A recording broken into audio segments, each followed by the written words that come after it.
अस्सलामुअलैकुम दोस्तों, उम्मीद करता हूं आप सब खैरियत से होंगे। दोस्तों, आज की इस वीडियो में सऊदी अरब की कुछ ज़रूरी और बड़ी खबरें आप लोग के साथ शेयर करने वाला हूं, तो वीडियो को पूरा ज़रूर देखें ताकि पूरी जानकारी आप लोगों को मिले। आज की इस वीडियो में सऊदी अरब की कई सारी ज़रूरी खबरें हैं और इन्हीं खबरों में से कुछ बहुत ही इंपॉर्टेंट अपडेट वो सऊदी अरब के अंदर काम करने वाले गैर मुल्कियों के लिए आई है, जिनमें से एक अपडेट वो सऊदी अरब के अंदर काम करने वाले गैर मुल्कियों को सऊदी अरब से खुरूज नहाई जाने से जुड़ी हुई है, जिसमें हुकूमत की तरफ से 6 कंडीशन बताए गए हैं। अगर कोई गैर मुल्की इन 6 कंडीशन में से कोई भी एक कंडीशन फुलफिल नहीं करता है तो फिर उसका खुरूज नहाई नहीं लगेगा, जिसकी पूरी जानकारी आगे इसी वीडियो में आपको देने वाला हूं। इसके अलावा सऊदी हुकूमत के बताने के मुताबिक आज से कुछ लोगों के ऊपर फाइन लगना शुरू हो जाएगा। इसके अलावा कुछ अपडेट वो जवाजात की तरफ से आई, जिसमें बताया गया है कि 17,220 सऊदी शहरी और गैर मुल्कियों को सजा सुनाई गई है। क्यों सुनाई गई है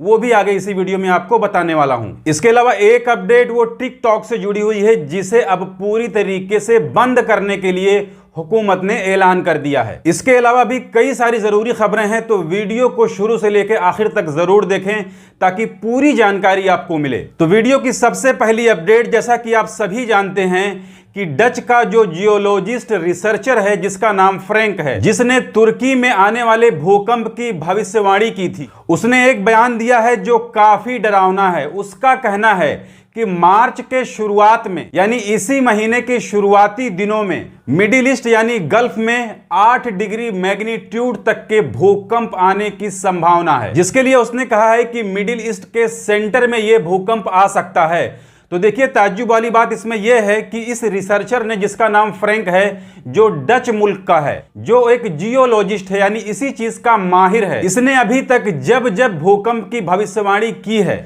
तब तब लगभग उसकी बात सच हो गई है। तो अगर उसके कहने के मुताबिक मिडिल ईस्ट के अंदर यानी गल्फ के अंदर 8 डिग्री मैग्नीट्यूड तक का भूकंप आता है तो इससे एक बहुत बड़ी तबाही हो सकती है। तो इसके लिए हम सभी को दुआ करनी चाहिए कि इसकी बताई हुई बात वो गलत हो जाए। इसके अलावा एक अपडेट वो जवाजात की तरफ से आई है, जिसमें जवाजात ने कहा है कि पिछले महीने में 17,220 सऊदी शहरी और गैर मुल्कियों के खिलाफ में फैसले सुनाए गए हैं, जिसमें उन्हें जेल हुई है, जुर्माने हुए हैं और हजारों गैर मुल्कियों को मुल्क बदर किया गया है, यानी मुल्क से डिपोर्ट करके उनके मुल्क भेज दिया गया है। तो इन 17,220 लोगों में जितने सऊदी लोग थे, वो लोग गैर कानूनी गैर मुल्कियों को अपने पास रोजगार दे रहे थे, रहने के लिए जगह दे रहे थे। जिनके पास इकामा नहीं था वो अपने कफीलों के पास से भागे हुए थे, उनके ऊपर हुरूब लगा था, या ऐसे लोग जो गैर कानूनी तरीके से सऊदी अरब के अंदर आ गए थे, इन सभी की मदद करने के इल्जाम में हजारों सऊदी शहरियों को सजा सुनाई गई है। इसके अलावा एक अपडेट वो ministry of human resource and social development की तरफ से आई है, जिसमें उन्होंने बताया है कि अब बुरुंडी मुल्क से भी डोमेस्टिक वर्कर सऊदी अरब के अंदर काम करने के लिए आ सकते हैं, जिसके लिए ह्यूमन रिसोर्स ने रिक्रूटमेंट एजेंसियों को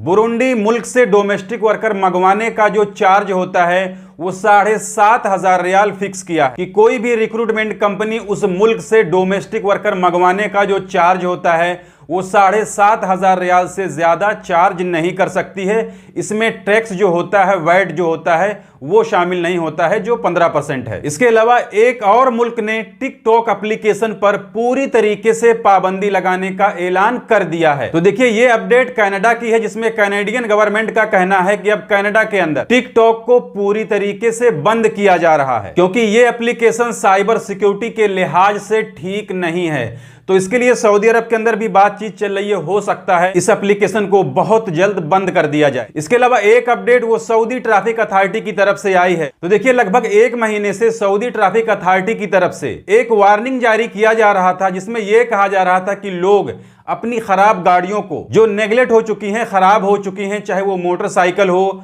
कोई पब्लिक ट्रांसपोर्ट वाली गाड़ी हो या किसी की पर्सनल गाड़ी हो, छोटी बड़ी कोई भी गाड़ी हो जो अब इस्तेमाल के काबिल नहीं है, उसकी जानकारी लोग अपने अबशर के जरिए ट्रैफिक अथॉरिटी को मुहैया कराएं, जिसके लिए हुकूमत की तरफ से एक डेडलाइन बताया गया था कि 28 फरवरी तक सबको इसकी मोहलत फ्री दी जाती है कि जिनके पास ऐसी गाड़ियां हैं वो इसकी जानकारी अबशर के जरिए हुकूमत को दे दें, नहीं तो फिर इसके बाद में उनके ऊपर कार्रवाई की जाएगी। तो वो डेडलाइन कल खत्म हो गई है। आज से जिनके पास इस तरह की गाड़ियां मौजूद हैं और उन्होंने इसकी जानकारी ट्रैफिक अथॉरिटी को नहीं दी है, उनके ऊपर जुर्माने लगाए जाएंगे। इसके अलावा एक अपडेट वो फाइनल एग्जिट यानी खुरूज निहाई को लेकर के है, जिसके लिए जवाजात ने कहा है कि सऊदी अरब से फाइनल एग्जिट जाने के लिए हर गैर मुल्की को हुकूमत के बताए हुए इन 6 नियम को मानना पड़ेगा, नहीं तो फिर उनका फाइनल एग्जिट नहीं लगेगा। जिसमें इन्होंने सबसे पहले बताया है कि अगर किसी के ऊपर किसी भी तरह की कोई सरकारी फीस बाकी हो, जुर्माने की बात नहीं हो रही है, फीस की बात हो रही है,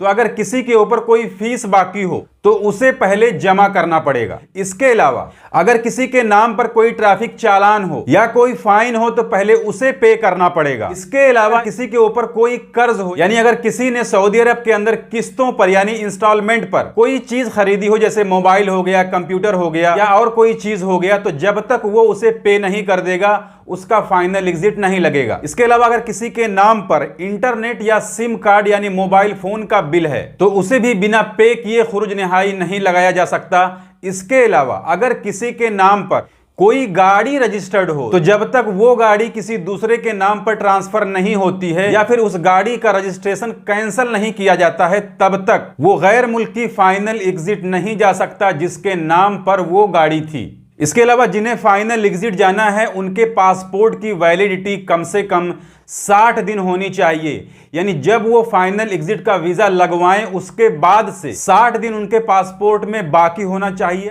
अगर उसमें एक भी दिन कम है तो फिर उनका फाइनल एग्जिट नहीं लगेगा। उन्हें सबसे पहले अपना पासपोर्ट रिन्यू करवाना पड़ेगा और जिन्हें छुट्टी जाना होता है उनके पासपोर्ट में कम से कम 90 दिन बाकी होना चाहिए, वो भी छुट्टी का वीजा जारी होने के बाद में 90 दिन। उस 90 दिन में भी अगर एक दिन कम रहेगा तो भी उनका खुरूज अवधि का वीजा जारी नहीं होगा। तो ये थी आज के इस वीडियो में सऊदी अरब की कुछ जरूरी अपडेट जिसे मैंने आपके साथ में शेयर कर दी। जानकारी अच्छी लगी है तो वीडियो को लाइक कर दीजिए। चैनल को अगर अभी तक आपने सब्सक्राइब नहीं किया है तो चैनल को सब्सक्राइब करके बेल आइकन को प्रेस करके ऑल पे जरूर सिलेक्ट कर लीजिए ताकि हमारे आने वाली और भी दूसरी नई वीडियोस की नोटिफिकेशन आपको मिले, क्योंकि सऊदी अरब के अंदर काम करने वाले गैर मुल्कियों से जुड़ी जितनी भी ज़रूरी खबरें होती हैं वो मैं डेली अपने इस चैनल पर लाते रहता हूं। तो आज की इस वीडियो में बस इतना ही, मिलते हैं फिर अगली वीडियो में, तब तक के लिए इजाज़त दीजिए।